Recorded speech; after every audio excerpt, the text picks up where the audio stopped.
Hi everybody. Today I just wanted to talk very briefly about wine storage and what is the best way to keep your wine.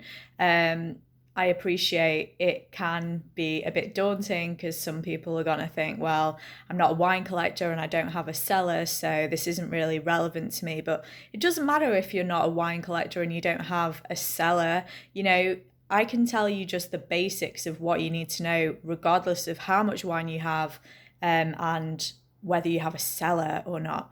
The main thing that you need to know is that what can be really damaging to wine is if you store it somewhere where there is a drastic change in temperature on a regular basis. So, what you really want to avoid is storing any wine that you have somewhere that is going to have drastic change on a regular, maybe even daily basis. So, I guess what I mean by that is don't put it somewhere that's really close to a radiator where from one part of the day to the next there's going to maybe be a change from maybe even as drastic as 10 degrees.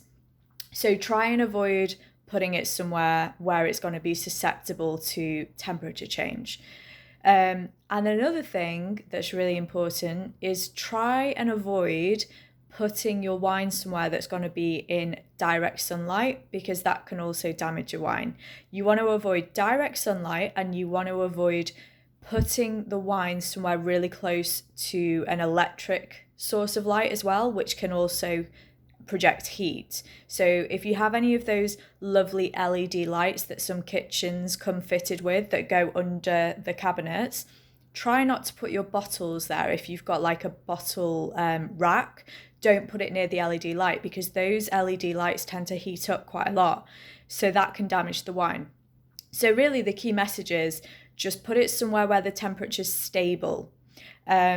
Ideally, somewhere between 5 and 25 degrees. You want to, whatever the temperature is, doesn't really matter, as long as it's somewhere within that margin and as long as it doesn't change too drastically on a regular basis. And that's it, really. That's the key thing. Somewhere that it's safe, it's not going to get damaged by heat, sunlight, or light bulbs. Simple.